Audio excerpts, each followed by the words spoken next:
नमस्कार प्यारे साथियों, स्वागत है आज की ऑनलाइन क्लासेज में। आज की वीडियो में बीएचईसी एग्जाम्स 2025 के लिए रीजनिंग्स और मैथमेटिक्स के महत्वपूर्ण 15 क्वेश्चन देखने वाले हैं जो एग्जाम की दृष्टि से इम्पोर्टेंट है। क्वेश्चन संख्या 1 से 5 तक है जो कि आपको डायग्राम के आधार पर हल करने पड़ेंगे। ये डायग्राम बिल्कुल बीएचईसी एग्जाम्स हो या फिर पीटीटी एग्जाम्स हो, हूबहू डायग्राम आता है। तो सर्वप्रथम पहला क्वेश्चन देखते हैं कि निम्न में से कौन सा शिक्षित पुरुषों को प्रदर्शित करता है जो कि शहरी निवासी नहीं है। तो बताइए आप आंसर इस डायग्राम के आधार पर, फिर आप समझते हैं। शिक्षित पुरुष पहला देखिए प्रदर्शित कर रहा है शिक्षित को, उसके बाद है पुरुष है, फिर कह रहा है कि शहरी निवासी नहीं है। तो शिक्षित त्रिभुज के अंतर्गत जो भी आपको संख्या दे रखी है वो है शिक्षित को प्रदर्शित कर रही है, जैसे 4 है, 11 है और 5 है। तो जो 5 संख्याएं वो पुरुष के अंतर्गत शामिल नहीं है, यानी पुरुष वाली जो हमारी आकृति है, जो यहाँ हमारी आयत है, इसमें 5 शामिल नहीं है। तो ये 5 ऑप्शन है, तो ये हमारा कैंसिल हो गया। उसके बाद देखते हैं शहरी निवासी नहीं है। तो जो हमारी 4 संख्या दे रखी है, ये इस छोटी से 4 आपको दिखाई दे रहा है, यह वर्त के अंतर्गत शामिल है। बिल्कुल आप समझ रहे होंगे, वर्त के अंतर्गत शामिल है। तो 4 भी हमारा कैंसिल हो गया। तो कौन सी आकृति है जो पुरुष के अंतर्गत और शिक्षित के अंतर्गत शामिल है? तो हमारी आकृति आयत और त्रिभुज के अंदर स्थित है 11। कौन सा ऑप्शन है? Option number D. बिल्कुल बेसिक क्वेश्चन था। ऐसे क्वेश्चन है जो थोड़ी सी प्रैक्टिस से हल हो जाएंगे। फिर ऐसा कैसा हम क्वेश्चन दूसरा देखते हैं इस क्वेश्चन से रिलेटेड। अगर आपको ये क्वेश्चन थोड़ा सा समझ में नहीं आया तो दूसरा क्वेश्चन को ध्यान से समझिए, क्योंकि एग्जाम्स में कुल इस आकृति से संबंधित 5 क्वेश्चन आएंगे, कुल 15 अंक के लिए। दूसरा क्वेश्चन क्या कह रहा है कि निम्न में से कौन सा शहरी निवासी शिक्षित पुरुष है? डायरेक्ट क्वेश्चन है, शहरी निवासी शिक्षित पुरुष। तो पहला शहरी, कौन सी आकृति है जो कि शहरी को प्रदर्शित कर रही है? तो जो हमारा वृत्त है, इस वृत्त के अंतर्गत जो भी संख्या है वो शहरी आकृति है। फिर शहरी निवासी शिक्षित पुरुष।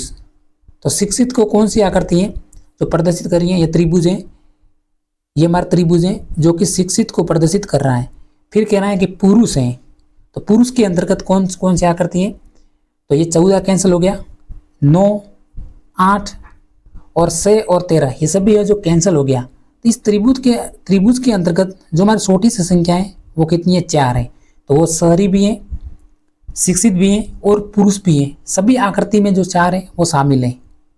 बिल्कुल आप आकृति देख सकते हैं, आकृति 4 है, यानी संख्या 4 है, वो सभी आकृति में शामिल है।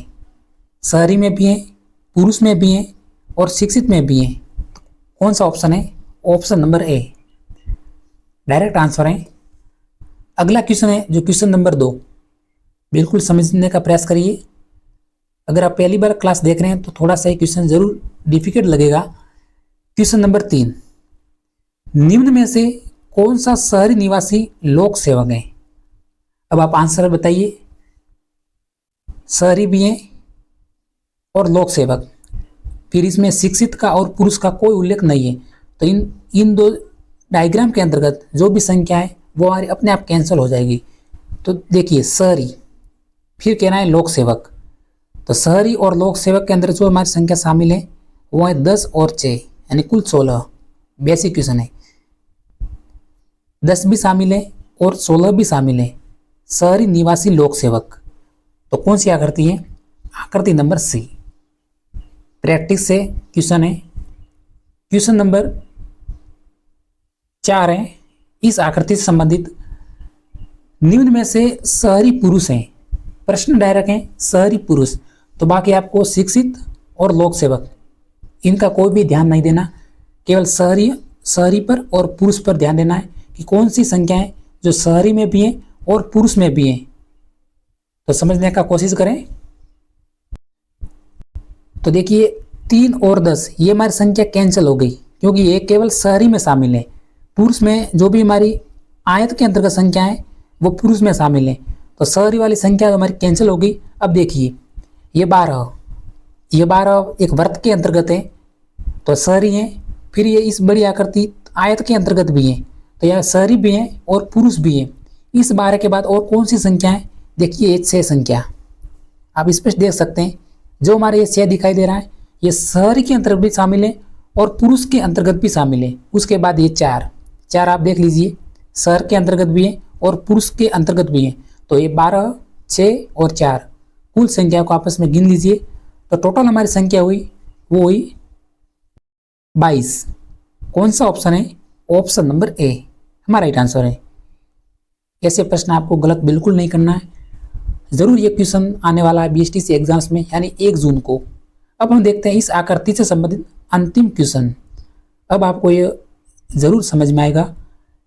उम्मीद करते हैं कि आपको ये क्वेश्चन समझ में आ गया होगा, लेकिन कुछ विद्यार्थी हैं तो प्रैक्टिस जरूर करें। क्वेश्चन नंबर 5, निम्न में से शहरी पुरुष जो लोक सेवक नहीं है, अपने आप इस क्वेश्चन का आंसर बताइए। शहरी पुरुष जो लोक सेवक नहीं है, अंतिम में देख लीजिए, लोक सेवक नहीं है। तो शहरी पुरुष, ये व्रत देखना है आपको, पूरा व्रत। फिर कहना है कि लोक सेवक नहीं है। तो देखिए ये 10 और 6 ये लोक सेवक के अंतर्गत आ रहे हैं। प्रश्न क्या कहना है कि लोक सेवक नहीं है। तो 10 और 6 ये दोनों संख्या है जो कि अपने आप कैंसिल हो गई, 10 और 6। फिर देखिए 3 जो हमारी संख्या है वो शहरी पुरुष जो लोक सेवक नहीं है। तो 3 संख्याएं वो शहरी के अंतर्गत शामिल है, लेकिन पुरुष के अंतर्गत हैं जो कि शामिल नहीं है। फिर 12 देख लीजिए, ये 12 संख्या, 12 व्रत के अंतर्गत शामिल है, तो शहरी तो है ही, फिर पुरुष के अंतर्गत भी शामिल है। तो 12 और फिर 4, आप 4 देख सकते हैं, 4 जो कि पुरुष के अंतर्गत भी शामिल है और शहरी अंतर्गत भी शामिल है। तो 12 और 4 कुल 14। कौन सा ऑप्शन है? ऑप्शन नंबर सी हमारा करेक्ट आंसर है। बेसिक क्वेश्चन था। अब हम देखते हैं अगला क्वेश्चन। क्वेश्चन नंबर 6, अमीटर विद्युत धारा। तो बैरोमीटर से हम क्या मापते हैं? एक मापने की इकाइयां हैं। जैसे अमीटर से हम विद्युत धारा मापते हैं, तो उसी प्रकार बैरोमीटर से हम क्या मापते हैं? क्या भूकंप मापते हैं, या फिर वायुमंडलीय दाब, विभवांतर, या फिर प्रकाश की तीव्रता? बैरोमीटर तो भूकंप हम मापते हैं, वो मापते हैं सिस्मोग्राफ पैमाने से। ये प्रश्न रीट एग्जाम्स में 2025 में पूछा गया था। फिर मापते हैं प्रकाश की तीव्रता। तो प्रकाश की तीव्रता हम किस में मापते हैं? वो मापते हैं फोटोमीटर में। प्रकाश की तीव्रता हमेशा मापी जाती है, वो मापी जाती है फोटोमीटर में। तो इसी प्रकार हम राइट आंसर हैं ऑप्शन नंबर बी, वायुमंडलीय दाब, बैरोमीटर। इंपॉर्टेंट क्वेश्चन है ये, साइंस के विद्यार्थी इस प्रश्न को कभी गलत नहीं करेंगे, क्योंकि बैरोमीटर एक वायुमंडलीय दाब मापने की इकाई है और अमीटर है जो कि विद्युत धारा मापने की इकाई है। नेक्स्ट क्वेश्चन है, कार्य का मात्रक दे रखा है। कार्य का जो मात्रक है वो है जूल है। तो उसी प्रकार दाब का मात्रक क्या है? ये भी साइंस के विद्यार्थी, विशेषकर फिजिक्स, केमिस्ट्री और बायोलॉजी या फिर मैथमेटिक्स के विद्यार्थी प्रश्न को गलत नहीं करेंगे। कार्य का मात्रक जूल है, तो दाब का मात्रक क्या है? एक संबंध बनाना है इसमें, वॉट, वोल्ट, पास्कल या फिर कूलाम। दाब का मात्रक, तो जो दाब का मात्रक है वो है ऑप्शन नंबर सी, पास्कल। इसी प्रकार वोट, वोट किसका मात्रक है? तो वोट जो हमारा मात्रक है वो है शक्ति का। इसी प्रकार वोल्ट, वोल्ट मात्रक है वो है विभवांतर का, और जो आवेश का मात्रक है वो है कूलाम। अगला क्वेश्चन, विषम उत्तर का चयन कीजिए। विषम उत्तर, बीएसटीसी के अभ्यर्थी इस ऑफिशियल व्हाट्सएप चैनल से जुड़ जाइए संपूर्ण जानकारी के लिए। तो विषम उत्तर का चयन कीजिए 35, 37, 23 और 19। 3 ऑप्शन से एक ऑप्शन है वो हमारा अलग है, वो कौन सा है? 35 है, 37 है, 23 है या फिर 19 है? हम लॉक करेंगे ऑप्शन नंबर ए को, 35, क्योंकि 35 एक भाज्य संख्या है, बाकी 37, 23 और 19 ये अभाज्य संख्या है। 35 के अंतर्गत भाग जा रहा है 7 का। क्वेश्चन नंबर 9, आपको अंक श्रृंखला सीरीज दे रखी है, इसमें प्रश्नवाचक चिन्ह पे हमें अंक निकालना है। तो ऐसी आपको सीरीज कम से कम 20 एग्जाम्स में 5 क्वेश्चन देखने को मिलेंगे। कुछ नहीं करना, जब आपको इस तरह से अंक श्रृंखला सीरीज दे रखी हो तो उसमें से गैप जरूर निकालना। 3 और 5 के मध्य, 5 और 9 के मध्य, 9 और 15 के मध्य, 15 और 23 के मध्य, 23 और 33 के मध्य संख्याओं के अंतर्गत गैप जरूर निकालना। तो 3 और 5 के मध्य कितनी संख्याओं का अंतर है? तो 2 संख्याओं का अंतर है। इसी प्रकार 5 और 9 के संख्याओं के मध्य चार संख्या का अंतर है। फिर 9 और 15 के मध्य कुल कितनी संख्याओं का अंतर है? तो 6 संख्याओं का अंतर है। फिर 15 और 23 के मध्य 8 संख्या का अंतर है। फिर 23 और 33 के मध्य 10 संख्याओं का अंतर है। तो देखिए एक सीरीज बन रही है 2, 4 से 8। अगली हमारी सीरीज होगी वो होगी अंक होगा 12। तो मैं 33 में 12 ऐड करना है। 33 में जब हम 12 ऐड करेंगे तो हमारी जो संख्या आएगी वो आएगी 45। कौन सा ऑप्शन दे रखा है? Option number B correct answer है। क्वेश्चन नंबर 10 देखते हैं। रिक्त स्थान पर कौन सा अंक आएगा? इस प्रश्नवाचक चिन्ह पे कौन सा अंक आएगा? तो सर्वप्रथम 8 और 72 के मध्य संबंध देखना है। फिर 45 और प्रश्नवाचक चिन्ह के मध्य। बीटीसी के विद्यार्थियों, इस क्लास को एक सब्सक्राइब जरूर करें अगर आप अभी तक इस क्लास को देख रहे हैं। तो जब हम 8 का पहाड़ा 9 बार बोलना है, 8 का पहाड़ा 9 बार बोलेंगे तो हमारी संख्या आएगी वो आएगी 72। तो इसी प्रकार आप ऑप्शन से देखना है कि हम प्रश्नवाचक संख्या पे जो भी संख्या आएगी उसका कितनी बार गुणा करेंगे तो हमारी 45 संख्या आएगी। तो बिल्कुल 5 का। जब हम 9 का पहाड़ा 5 बार बोलेंगे, कितनी बार? 5 बार, तो हमारी संख्या आएगी 45। रीजनिंग्स के ऐसे कम से कम 10 से 15 क्वेश्चन ऐसे मिलते हैं जो ऑप्शन से सॉल्व होंगे। तो ऑप्शन से जरूर देखना आप। Option number C 9, 5, 45। Question number 11।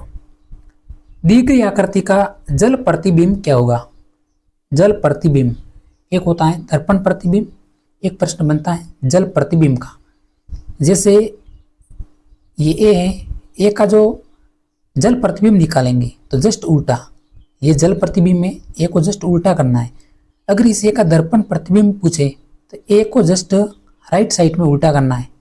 ए का दर्पण प्रतिबिंब है जो सेम बनेगा। मान लीजिए बी का दर्पण प्रतिबिंब इस तरह से बनेगा, जस्ट राइट साइड में उल्टा, और बी का जल प्रतिबिंब सेम बनेगा। तो इस आकृति को कुछ नहीं करना, जल प्रतिबिंब पूछ रहा है तो उल्टा कर लेना है। आकृति को जब हम उल्टा करेंगे तो कौन सी आकृति बनेगी? तो आकृति नंबर 2। तो कौन सा ऑप्शन में 2 शामिल है? ऑप्शन नंबर बी में हमारा राइट आंसर है। अगला क्वेश्चन, चित्र में लुप्त संख्या आपको ज्ञात करनी है। डायग्राम दे रखा है। जब आपको ऐसा डायग्राम दे रखा हो तो इसमें स्क्वायर रूट और घन रूट में जरूर आंसर देखें। 4, 9, 16 और प्रश्नवाचक चिन्ह। तो देखिए 2 का स्कोर कर रहे हैं तो कौन सी संख्या आ रही है? 4। 3 का स्कोर कर रहे हैं तो संख्या आ रही है 9। 4 का स्कोर कर रहे हैं तो हमारी संख्या आ रही है 14। फिर अगली संख्या 5 का स्कोर करेंगे तो हमारी संख्या आएगी वो आएगी 25। 5 भी आ रहा है तो हमें डायरेक्ट 5 नहीं बनना है, 5 का स्कोर रूट में संख्या है। तो option number D correct answer है। क्वेश्चन नंबर 13 मैथमेटिक्स का क्वेश्चन है।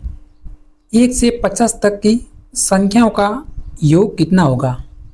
1 से 50 तक की संख्याओं का योग। बीटीसी एग्जाम्स में मैथमेटिक्स के क्वेश्चन कम से कम 8 से 10 क्वेश्चन आते हैं एग्जाम्स में। तो ये क्वेश्चन फिक्स बनता है। 1 से 50 तक की संख्याओं का योग, या फिर 1 से 20 तक की संख्याओं का योग, या फिर 1 से 100 तक की संख्याओं का योग।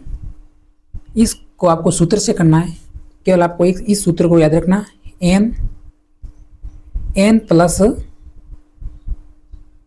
1/2, जहाँ पे n बराबर 50।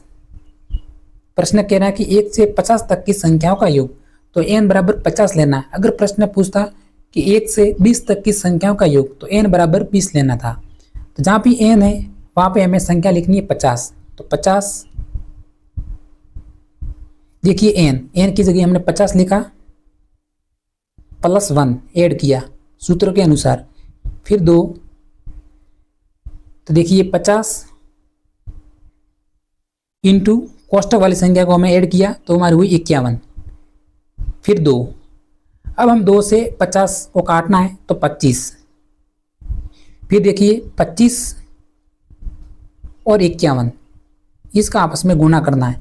तो गुणा करने पर जो भी हमारी संख्या आएगी वो हमारा आंसर होगा। तो 25 और 51 का गुणा करेंगे तो हमारी संख्या आएगी 1275। तो ऑप्शन नंबर डी, इस सूत्र को अवश्य याद करके जाएं, क्योंकि बीएसटीसी एग्जाम्स में ये क्वेश्चन हर वर्ष पूछा जाता है संख्याओं के योग से संबंधित। अगला क्वेश्चन, कलम का लिखने से वही संबंध है जो क्रिकेट का है। कलम का लिखने से संबंध है तो वही संबंध क्रिकेट का है, बताइए। मैदान से है, खिलाड़ी से है, खेलने से या फिर हॉकी से है। हम लॉक करेंगे ऑप्शन नंबर सी को, खेलने से हमारा राइट आंसर है। आरएक्स से संबंधित 3 क्वेश्चन आएंगे बीएसटीसी एग्जाम्स में 1 जून को। तो चाय, कॉफी और पेय पदार्थ को प्रदर्शित करता हुआ वेन आरेख कौन सा है। तो पेय पदार्थ के अंतर्गत कौन कौन से आते हैं, चाय भी आती है, कॉफी भी आती है। तो हम लॉक करेंगे ऑप्शन नंबर 3 को। देखिए जो भी हमारी बड़ी आकृति है वो है पेय पदार्थ।